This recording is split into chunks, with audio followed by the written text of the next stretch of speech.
झांसी में विपक्ष और मुस्लिम संगठनों के नेताओं का आरोप है कि इस कानून बनने से मुस्लिम समाज की संपत्तियां और धार्मिक स्थलों को खतरा शुरू हो गया है, लेकिन यह बिल्कुल पूरी तरह से भ्रामक प्रचार है। यह बात भाजपा के कानून बुंदेलखंड क्षेत्र के अध्यक्ष प्रकाश पाल ने झांसी में भाजपा कार्यालय पर आयोजित प्रेस वार्ता के दौरान कही। उन्होंने पत्रकारों को जानकारी देते हुए बताया कि वक्फ कानून बनने से वक्फ की संपत्तियों पर जो अवैध कब्जे हैं उन्हें खत्म करेगा। गरीब मुस्लिम वर्ग के लोगों को उनकी जमीन मिलेगी, उनका हक मिलेगा। उन्होंने कहा कि बेहतर प्रबंधन से वक्फ की संपत्तियों से आय बढ़ेगी, जिसका लाभ गरीब मुस्लिम वर्ग को मिलेगा।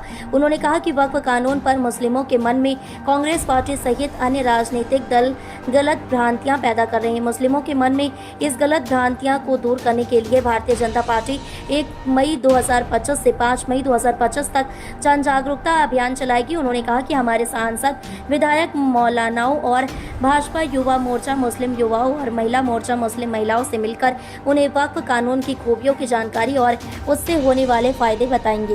हमें अधिकार दे दिए गए थे कि वो किसी की भी जमीन को, सरकारी जमीन, किसी हिंदू के मठ मंदिर, निजी जमीनों पर जिस तरह से कब्जा कर रहा था, उसके विरुद्ध लोग न्यायालय नहीं जा पा रहे थे। जो नैसर्गिक न्याय और संपत्ति के अधिकार को उससे भी वंचित करता था। मोदी जी एक सुधार का कानून लाए हैं, जिसके बारे में कांग्रेस और उसके इंडी गठबंधन के समर्थक दल जिस तरह से नागरिकता संशोधन अधिनियम आने पर मुस्लिम समाज को गुमराह करने का काम किया था कि इससे मुसलमानों की नागरिकता चली जाएगी, आज 2 साल से अधिक हो गए, किसी एक की भी नागरिकता नहीं गई। उसी तरह आज ये वक्त पर सभी को गुमराह कर रहे हैं, इससे उनके मस्जिद, मदरसे और उनकी ज़मीनों पर कब्जे हो जाएंगे। ये भ्रम है।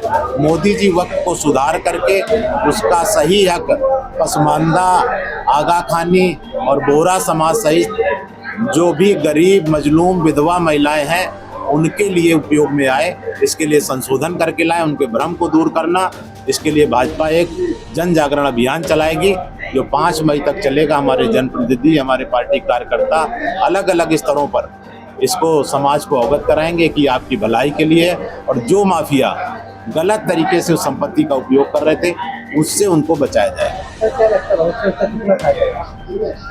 इसका देश में भी एक सांप्रदायिक जो तनाव पड़ता था, किसी की भी संपत्ति पर किसी का कर लेगा वो लड़ता था, नहीं तो उसके बेटे लड़ेंगे।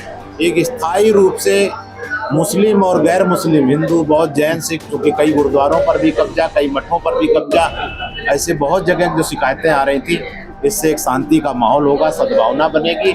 और वक्त का भी जो जमीन जिसकी अपनी निजी कर सकता है, जो मनमाने तरीके से कर रहे थे, धारा 40 के तहत उसको लगता है किसी भी तरीके से कर देते थे, उस पर भी रोक लगेगी। सरकारी जमीनों पर भी जो वक्त एक आज के तौर पर औरंगजेब और बाबर की भूमिका में काम कर रहा था, उनके जैसे रूप में, उससे मुक्ति मिलेगी देशवासियों को।